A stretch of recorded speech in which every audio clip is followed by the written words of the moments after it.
But it's been a difficult season of Ellen's life. Last summer, headlines swirled, calling her kind image into question. Former staffers calling the work environment on her show toxic. There will be people who think, oh, Ellen's leaving now because of everything that went on. If it was why I was quitting, I would have not come back this year. I really did think about not coming back because it did, it was devastating. I am a kind person. I am a person who likes to make people happy. Yeah, right. Tell it to the judge, which is what's left of your dwindling audience. It is over, gang. Ellen DeGeneres' show is coming to an end, and with it, another woke icon has bit the dust.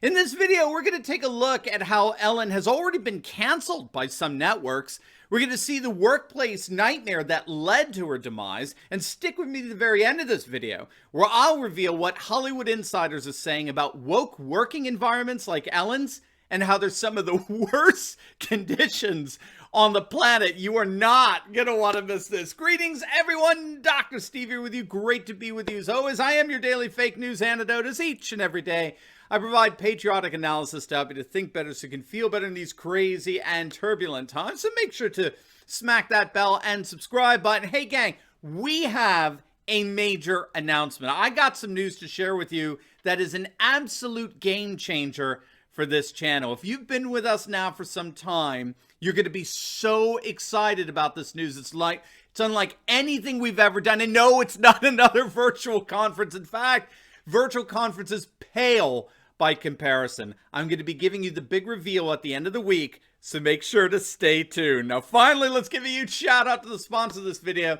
That's our good friends over at Noble Gold. With all the volatility in the market, there's just never been a better time to start a gold or silver IRA in your portfolio, and the amazing staff over at Noble Gold are ready to help you in any way that they can. And if that's not incentive enough, Noble Gold is gifting a 5-ounce America the Beautiful silver bullion coin with every qualifying IRA or 401k rollover. So don't wait. Click on that link below or give them a call at 877-646-5347. Make sure to mention my name, Dr. Steve Turley, and let's ride that gold wave together. All right, gang, let's dive right in here. Ellen DeGeneres, once considered the queen of daytime television, has indeed fallen. After 19 seasons, her once hit show is now about to come to an end, and a very bitter and controversial one at that. She's certainly doing everything she possibly can to go out with a bang for sure, but alas, it's all too little too late. Commentators and pundits refuse to allow her to forget precisely why this is her last season and why her show, and would also appear to be her career, are indeed meeting their inevitable demise. In fact, things are already beginning to unravel for her, at least when it comes to the world stage. In Australia, Ellen has already been canceled. They're not even airing her final season. As I'm sure many of you know, Ellen's show took what turned out to be a fatal series of scandal-ridden hits when an increasing number of employees began to come forward over the last couple of years to reveal that Ellen is not what she appears to be on television. You see, what made Ellen Ellen on the screen for these 19 years, her entire brand, was to be kind. Her website's URL is actually Be Kind by Ellen. Kindness and the call to be kind was a catchphrase that summarized the ethos of Ellen DeGeneres. But then, right around the time COVID hit, a number of explosive revelations and accusations were made that Ellen was nothing like that in real life. Reports surfaced about an internal investigation that was being launched by the show's distributor, Warner Brothers Television, following reports that DeGeneres was treating staff contemptuously and that she had made the workplace environment behind the scenes an absolute nightmare. And once news of that investigation was made public, gang, that's when the dam broke. Staffer after staffer came forward to reveal a radically toxic work environment centered on Ellen's horrifically nasty and rude behavior towards her employees. DeGeneres was accused of firing people impulsively. She was accused of mistreating employees simply because they took medical leave or took time to go off to a funeral and grieve the death of a loved one. Even the New York Times reported on accusations that Ellen is a very irritable person. Staff and crew members complained of her being cold, abrasive, very aggressive, and apparently this has been going on for some time. A former bodyguard who was assigned to protect DeGeneres during her hosting gig at the 2014 Oscars corroborated the allegation about how unfriendly and selfish she is even several years ago. BuzzFeed conducted interviews of dozens of former employees of Ellen DeGeneres' show, many of whom confirmed that things behind the scenes were even worse than first suggested. BuzzFeed uncovered allegations of frequent sexual misconduct, harassment, and assault on the set. And these accusations weren't leveled at just anyone. They were leveled at Ellen's executive producers, 3 of whom got fired as a result. I mean, it was really nothing short of a nightmare scenario for DeGeneres. It ravaged her public image, and her reputation was in tatters as a result. It was a public relations disaster, a disaster that ravaged her ratings as well.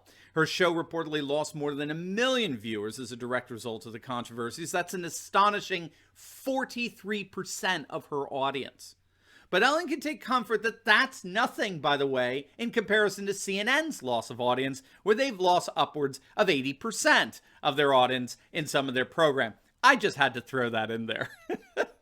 Now, Ellen tried to make things better with interviews and a public relations blitz, but according to the LA Times, it only made things worse.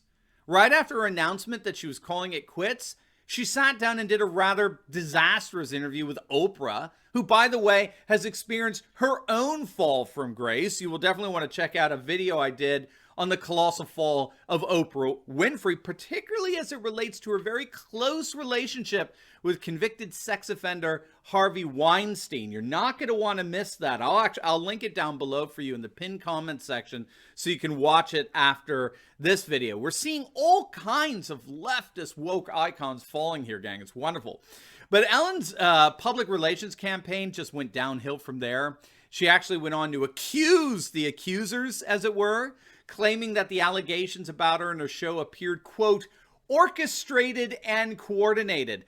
And surprise, surprise, there was not much of a sympathetic audience for that tactic. Long story short, here we are at the end of a 19-season run that's bringing to an end the public career of one of Hollywood's most influential woke liberals. So now we're actually starting to see more and more reporters reveal that Ellen DeGeneres is not an isolated case. She is rather an emblem, a high-profile symbol of the kind of toxicity that runs rampant throughout Hollywood. It turns out that woke working environments are actually some of the worst working environments out there. Take a look at this from Vox. Asshole bosses are an entrenched part of Hollywood. Are they finally facing consequences? And the piece reveals that rumors about Ellen's toxic workplace had been going around Hollywood for years. It long had a reputation one of the worst places to work in Tinseltown, corroborated by its unusually high turnover rate of employees due to the terrible working conditions. But again, Ellen's workplace appears to just be a symbol of the working conditions of Hollywood itself. According to this Vox piece, cycles of abuse pervade the industry, and abusers are often victims of abuse themselves. Many of Hollywood's most toxic bosses were once the assistants who suffered the worst behavior from other toxic bosses. As it turns out, toxicity pervades Tinseltown, and the downfall of one of its brightest stars has only highlighted just how horrible woke working environments really can be. Now, before you go, make sure to check out that video on the colossal fall of another liberal icon, Oprah Winfrey. You're not going to believe what Hollywood insiders are saying about her. It's going to make your day. So make sure to click on the link, and I will see you over there. God bless.